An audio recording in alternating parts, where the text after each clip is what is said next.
Hello guys, मैं विजय Prayagraj technical classes के online portal पर आप सभी का स्वागत करता हूं। देखिए कि जैसा कि इसके पहले मैंने आप लोगों को बोला था कि मैं आप लोगों के सामने भारत स्किल निमी क्वेश्चन बैंक का सॉल्यूशन लाने वाला हूं। तो देखिए, जो निमी क्वेश्चन बैंक का सॉल्यूशन है वो आप लोगों के लिए बहुत इंपॉर्टेंट है, क्योंकि ज़्यादातर क्वेश्चंस जो है ITI एग्ज़ामिनेशन में वहीं से बनते हैं और साथ ही साथ जो हमारा CITS का एंट्रेंस एग्ज़ाम होता है वहाँ पर भी क्वेश्चन यहाँ से बनते हैं। जैसा कि आप सभी लोग जानते हैं कि CITS एंट्रेंस एग्ज़ाम का फॉर्म फिल हो चुका है, जहाँ तक है अभी एंट्रेंस एग्ज़ाम भी होने वाला है, तो उसके लिए भी बहुत हेल्पफुल रहेगा ये। चलिए अब हम क्वेश्चन की बात करते हैं, क्वेश्चन पे चलते हैं। देखिए फर्स्ट हमारा क्वेश्चन जो है वो क्या है, what is the name of the safety sign, इस सुरक्षा चिन्ह का नाम क्या है। तो देखिए सबसे पहले हम क्या है ऑप्शन से देखते हैं कि कौन सा ऑप्शन सही हो सकता है। तो देखिए क्या है, वार्निंग साइन, चेतावनी चिन्ह। तो फिर हमने आप लोगों को बताया था कि जो हमारा वार्निंग सिंबल्स होता है वो ट्रायंगल शेप में होता है, तो ये हमारा नहीं होगा, ऑप्शन ए इज़ रॉन्ग। अब देखिए, अब हमारा मैंडेटरी है या आवश्यक चिन्ह है, तो मैंडेटरी भी जो होता है वो हमारा किस में होता है, सर्कल शेप में होता है। प्रोहिबिशन साइन, प्रोहिबिशन भी हमारा सर्कल शेप में होता है, बट उस पर क्या होती है, क्रॉस बार होती है। ठीक है, तो ये तीनों हमारे नहीं हुए। अब देखिए ये तीनों आंसर नहीं है। अब हमारा क्या है, इन्फॉर्मेशन साइन। हाँ, हमने आप लोग क्या बताया था कि जो हमारा इन्फॉर्मेशन साइन होता है वो हमारा वर्ग में होता है और इसका जो बैकग्राउंड होता है वो किस कलर का होता है, वो ग्रीन कलर का होता है। और इस पर जो फिगर होता है वो किस कलर से होता है, वो वाइट कलर से होता है। ठीक है, जैसा कि आप लोग को पहले बता चुका हूँ मैं कि वो सफ़ेद कलर से होता है, तो इसका आंसर डी है। अब देखिए, अब हम लोग नेक्स्ट क्वेश्चन की तरफ चलेंगे। नेक्स्ट क्वेश्चन हमारा क्या है, नेक्स्ट क्वेश्चन है what is the smothering in fire extinguisher of fire, अग्नि का शमन क्या है। देखिए क्वेश्चन क्या पूछा है कि हम अग्नि का शमन कैसे कर सकते हैं। तो अग्नि में ईंधन मिलाना, adding the fuel element of the fire, no this is wrong, ये गलत है। अग्नि में अगर हम ईंधन मिलाएंगे तो क्या अग्नि का शमन होगा, नहीं हो सकता। अग्नि से ईंधन को अलग भी नहीं कर सकते, ये भी गलत है। फिर क्या है, using of water to lower the temperature, नहीं, ये भी गलत है। अब देखिए यहाँ पे क्या पूछा है कि समन कैसे होगा, तो isolating the fire from the supply of oxygen, अग्नि को ऑक्सीजन की आपूर्ति से अलग करके हम अग्नि का शमन कर सकते हैं। ठीक है, अब देखिए नेक्स्ट क्वेश्चन हमारा, क्वेश्चन थर्ड की बात करेंगे हम।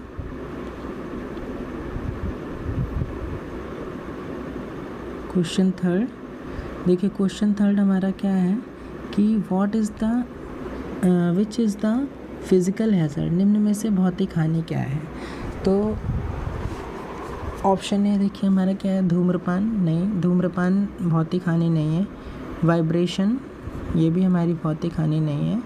और फिर कोरोशियो, हाँ कोरोशियो या क्षरण जो है ये हमारी भौतिक हानि है। रेडियो एक्टिव भी हमारी भौतिक हानि नहीं है। तो इस तरीके से इसका आंसर जो है वो सी करेक्ट है। अब देखिए नेक्स्ट हम क्वेश्चन 4 पे चलते हैं।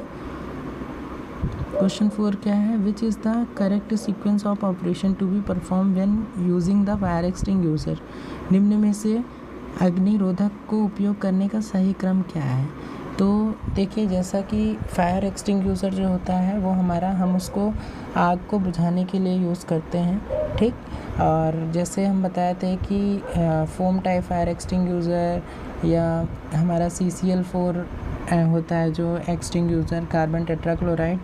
तो अब देखिए उसको हम यूज़ कैसे करते हैं, उसको यूज़ करने का एक स्टेप होते हैं। ये स्टेप को हमने आप लोगों को बताया है पहले लेक्चर में। तो देखिए अब हम यहाँ ऑप्शन से देखेंगे। पहले ऑप्शन ये देखते हैं, पुल एम स्क्वीज शिप, खींचना, निशाना लगाना, दबाना, घुमाना। हाँ, ये हमारा सही है, ऑप्शन ए हमारा करेक्ट है, पुल एम स्क्वीज शिप। पहले क्या करते हैं, हम उस पर जो पिन होती है उसको खींचते हैं, फिर क्या, एम बनाना, मतलब जो उसका जो हमारी फायर है उसके बेस पे हम क्या करते हैं, एम बनाते हैं, फिर स्क्वीज करते हैं और फिर स्वीप कर देते हैं। और इस तरीके से हम क्या करते हैं, अग्नि को आसानी से बुझा सकते हैं। ठीक है, तो इसका करेक्ट आंसर ए है, पुल एम स्क्वीज और स्वीप। ठीक है, अब देखिए अब हम नेक्स्ट क्वेश्चन की तरफ चलेंगे। क्वेश्चन 5 हमारा जो है, क्वेश्चन 5 क्या है कि which step of the 5S concept refers standardization. ठीक है, तो जो हमारा स्टैंडर्डाइजेशन होता है उसमें हमने आप लोगों को पहले ही बताया था कि जो हमारा 5S संकल्पना या 5S कॉन्सेप्ट होता है, ठीक है, 5S कॉन्सेप्ट में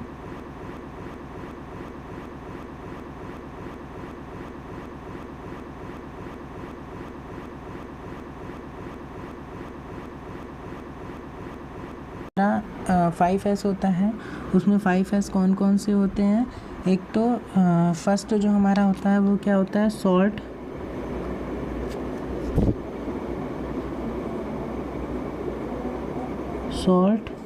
और अगर हम सेकंड की बात करें तो सेकंड हमारा क्या होता है? Set in order,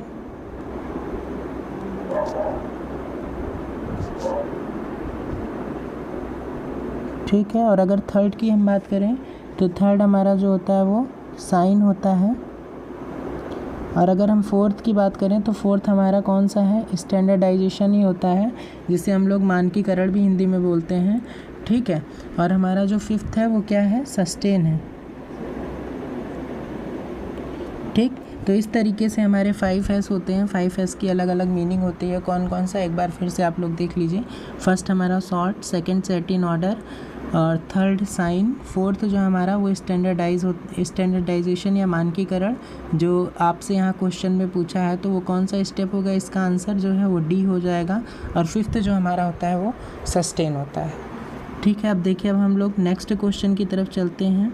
next question हमारा क्या है कि कौन से which plier is used for making wire hooks. तो हम लोग कौन से प्लायर का यूज़ जो है वो तार और हुक और लूप बनाने में करते हैं। तो देखिए जो है हम इसके लिए कौन सा यूज़ करते हैं? राउंड नोज प्लायर का यूज़ करते हैं। किसका यूज़ करते हैं? राउंड नोज प्लायर का यूज़ करते हैं। तार के हुक और लूप बनाने में कौन सा प्लायर यूज़ होता है? तो राउंड नोज प्लायर यूज़ होता है। अब नेक्स्ट क्वेश्चन की तरफ चलते हैं कि देखिए प्रिंसर का उपयोग क्या होता है। प्रिंसर का उपयोग क्या होता है? तो देखिए जो हमारा प्रिंसर होता है वो नॉर्मली हम लोग उसको कटर की तरीके दिखता है, कटर भी बोलते हैं। तो उसका यूज़ हम लोग किस लिए करते हैं? ऑप्शन से देखते हैं। फ्लेक्सिबल तार को ट्विस्ट करने के लिए नहीं, ट्विस्ट करने के लिए नहीं यूज़ करते हैं हम प्रिंसर को। Cutting small diameters of wire is नहीं, इसका भी यूज़ हम लोग मतलब छोटे व्यास के तार को काटने के लिए भी उसका यूज़ हम लोग नहीं करते, क्योंकि तार को कट करने के लिए हम लोग किसका यूज़ करते हैं? स्टेपर का यूज़ करते हैं। अब देखिए इसमें क्या है? Extracting the pin nails from the wood, लकड़ी में से पिन तथा कीले निकालना। हाँ, देखिए जो हमारा प्रिंसर होता है उसका यूज़ हम लोग मुख्य रूप से किस में करते हैं? लकड़ी में जो पिन और कील होती हैं उनको निकालने के लिए करते हैं। तो इसका आंसर सी करेक्ट होगा, ठीक है। अब देखिए नेक्स्ट हम क्वेश्चन 8 की तरफ चलेंगे। जो हमारा क्वेश्चन 8 है वो क्या है? What is the name of road safety sign. देखिए नॉर्मली हम लोग जो है वो 4 टाइप से हम लोग सेफ्टी साइंस पढ़ते हैं। कौन कौन से? प्रोहिबिशन और मैंडेटरी और इंफॉर्मेशनल और वार्निंग, ठीक है।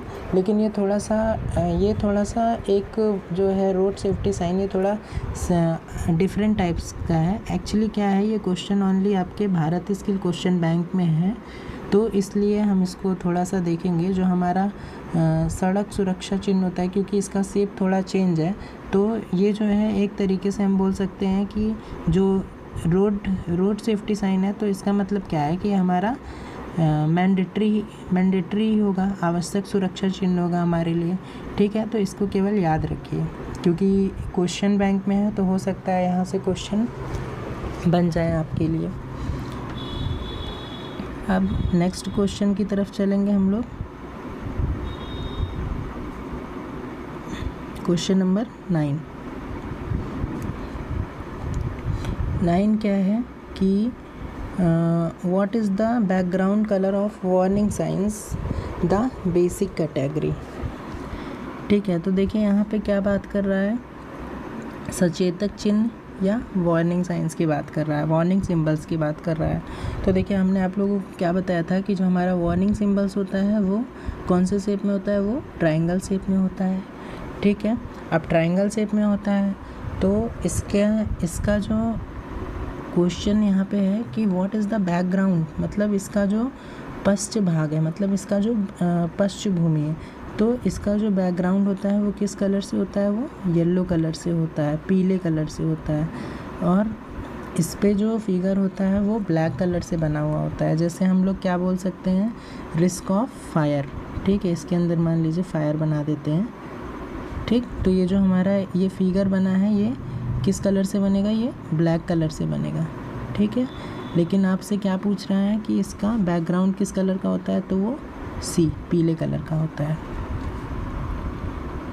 अब नेक्स्ट क्वेश्चन, ठीक है, नेक्स्ट क्वेश्चन क्या है, which type of fire extinguisher is used for fire on electrical equipment. विद्युत उपकरण में लगी अग्नि हेतु कौन सा अग्निशामक प्रयोग किया जाता है। तो देखिए ऑप्शन ए यहाँ पे क्या है, halon type. Option A is correct. Halon type fire extinguisher को ही हम यूज़ करते हैं जब इलेक्ट्रिकल इक्विपमेंट में लगी आग होती है, जिसको हम क्या बोलते हैं, CClL4 भी बोलते हैं, CClL4 टाइप, मतलब कार्बन टेट्राक्लोराइड टाइप। ठीक है, अब नेक्स्ट क्वेश्चन हमारा क्वेश्चन 11, अपशिष्ट निपटान विधि कौन सी है जो गर्मी पैदा करती है। तो देखिए यहाँ पे गर्मी की बात हो रही है, मतलब अपशिष्ट निपटान या अपशिष्ट which is the waste disposal method that produced heat. अपशिष्ट निपटान विधि कौन सी है जो गर्मी पैदा करती है। तो रिसाइकलिंग नहीं होगा, क्योंकि जो हमारा रिसाइकलिंग होता है उससे हम क्या कर सकते हैं, वो अपशिष्ट निपटान की एक ऐसी प्रोसेस है जिसमें ऊर्जा जो होती है वो सबसे ज़्यादा सेफ़ होती है, तो इसलिए रिसाइकलिंग नहीं होगा।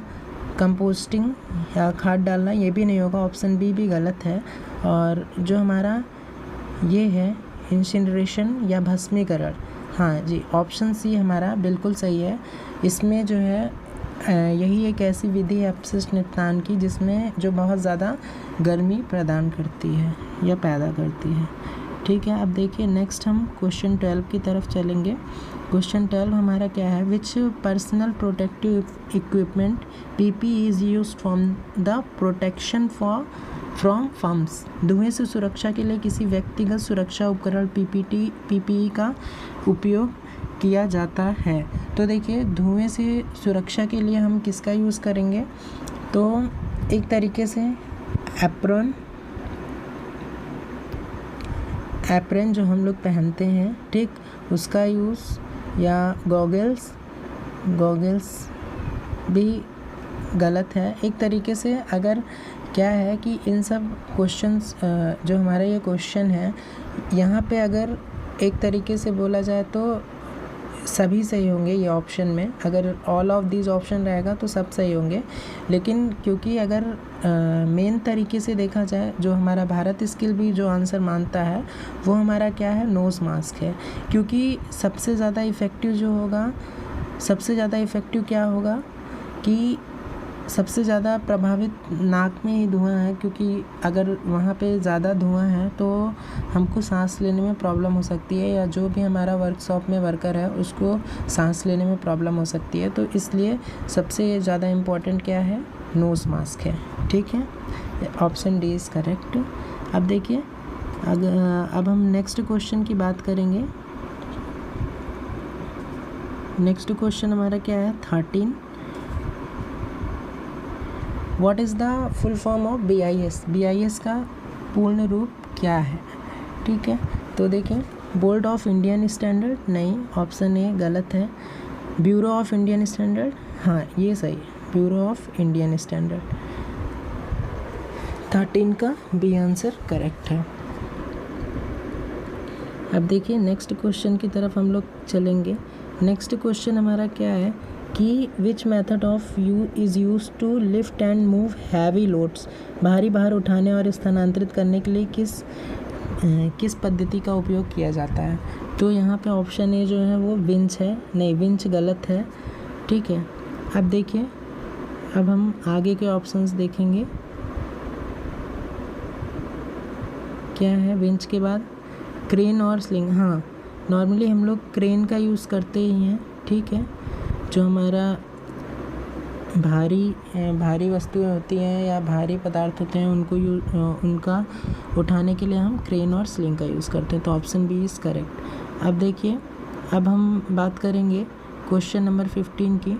तो जो हमारा क्वेश्चन 15 है उसमें क्या होगा? What is starving in extinguish of fire, ठीक है। स्टार्विंग बोला है यहाँ पे। उसके पहले एक क्वेश्चन था, वहाँ पे प्रिवेंट बोला था, जहाँ पे हम क्या कर रहे थे, उसको अग्नि को ऑक्सीजन की आपूर्ति से अलग कर रहे थे। अब यहाँ पे स्टार्विंग बोल रहा है कि आग बुझाने में स्टार्विंग क्या है? तो अग्नि में ईंधन मिलाना नहीं, अग्नि से ईंधन अलग करना ये भी नहीं होगा। Remove fuel element from the fire, तो यही इसका करेक्ट आंसर हो जाएगा भारत स्किल के अनुसार। Remove fuel for element from the fire, ठीक है। ये चीज़ आप लोग याद रखिए कि जब स्टार्विंग की बात करेगा तो वहाँ पे हमारा आंसर क्या हो जाएगा? वहाँ पे मतलब हम क्या करेंगे कि जल का उपयोग करके उसके तापमान को कम करेंगे पहले। और अगर यहाँ पे प्रिवेंटिंग की बात करेगा तो हम वहाँ पे क्या करेंगे कि अग्नि को ऑक्सीजन की आपूर्ति से अलग करेंगे, जैसे कि इसके पहले अभी एक क्वेश्चन था जो मैंने सॉल्व करवाया। अब देखिए नेक्स्ट हम लोग 16 क्वेश्चन की बात करते हैं, जहाँ यहाँ पे आपको एक what is the name of PP, ये पीपी दिया हुआ है और इसका नाम आप लोगों को बताना है। तो देखिए जो हमारा ये पीपी है, यहाँ पे तो गलत मतलब भारत स्किल में कुछ क्वेश्चंस के आंसर गलत हैं और यहाँ पे भी गलत है। जैसे इसका आंसर में ऑप्शन डी दिया हुआ है, हैंड स्क्रीन, हाथ के लिए। तो हम लोग हाथ में इसका यूज़ नहीं करते हैं। मेरे ख्याल से ये क्या होगा? ऑप्शन सी होगा करेक्ट। फेस शील्ड के लिए हम इसका यूज़ करते हैं, जैसा कि वो दिखने में दिख रहा है। ये आइज़ की स्पेस के लिए है, मतलब जहाँ से आइज़ हमारा खुला रहता है और ये पूरा फेस पे रहेगा, ठीक है। अब देखिए क्वेश्चन नंबर 17 की बात करेंगे हम। देखिए इसी से रिलेटेड एक क्वेश्चन अभी आप लोग पहले पढ़ चुके हैं। अपशिष्ट निपटान विधि कौन सी है जो बहुत सारी ऊर्जा बताती है? तो इसके पहले मैंने आप लोगों को बताया ही था कि जो हमारा पुनर्चक्रण या रिसाइक्लिंग की प्रोसेस है उसमें हमारी जो है बहुत ज़्यादा ऊर्जा बचती है, ठीक है। अब देखिए नेक्स्ट क्वेश्चन हमारा क्या है? Question 17, question number 18। Question number 18 क्या है? Which artificial respiration method is to be perform to the victim with injures on the chest and belly? किस प्रकार की कृत्रिम श्वसन विधि का उपयोग उस पीड़ित के लिए करते हैं जिसके छाती और पेट में चोट हो? तो देखिए नॉर्मली जब उसके दोनों साइड पे मतलब इसके क्या चेस्ट पे और बेली पे जब दोनों उसका इंज्यूर है या दोनों उस तरीके से दोनों पे उसके क्या है इंज्यूर है या चोट है, तो हम क्या करते हैं हमेशा नेल्सन किसका यूज़ करेंगे? Nelson's arm lift back pressure method, Nelson की भुजा ऊपर पीछे दबाव विधि का यूज़ करेंगे। अब देखिए नेक्स्ट क्वेश्चन पे चलते हैं हम। नेक्स्ट हमारा 19 क्वेश्चन है। 19 क्वेश्चन पे क्या है कि which type of occupational health hazard is case for infection? किस प्रकार के व्यावसायिक स्वास्थ्य खतरे के कारण संक्रमण हो सकते हैं? तो यहाँ पे क्या बोला है कि खतरे के कारण संक्रमण हो सकता है। तो संक्रमण की आशंका है, मतलब क्या है वो संक्रमण जो है वो इलेक्ट्रिकल से तो नहीं होता है, ठीक है। और हाँ जैविक नुकसान हम बोल सकते हैं, बायोलॉजिकल्स, क्योंकि संक्रमण की बात कर रहा है तो हम बायोलॉजिकल हैज़ार्ड बोल सकते हैं। शारीरिक ये भी नहीं हो सकता, और फिजियोलॉजी मानसिक से भी संक्रमण की कोई आशंका नहीं है, तो इसलिए इसका करेक्ट आंसर क्या है? आंसर बी है। अब देखिए अब हम नेक्स्ट बात करते हैं।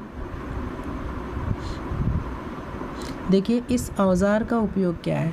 जैसा कि अभी इसके पहले एक क्वेश्चन में आप लोगों से पूछा गया था कि प्रेंसर का यूज़ क्या होता है। जो ये हमारा औज़ार दिख रहा है यही हमारा क्या होता है? यही हमारा प्रिंसर है। इसका यूज़ हम लोगों ने पहले आपको बताया कि किस लिए करते हैं। तो देखिए, जैसा कि हमने क्या बताया, ऑप्शन ए क्या है, होल्ड द हॉट सब्सटेंस, गर्म पदार्थों को पकड़ने के लिए नहीं। Cutting the twisting and wires, नहीं।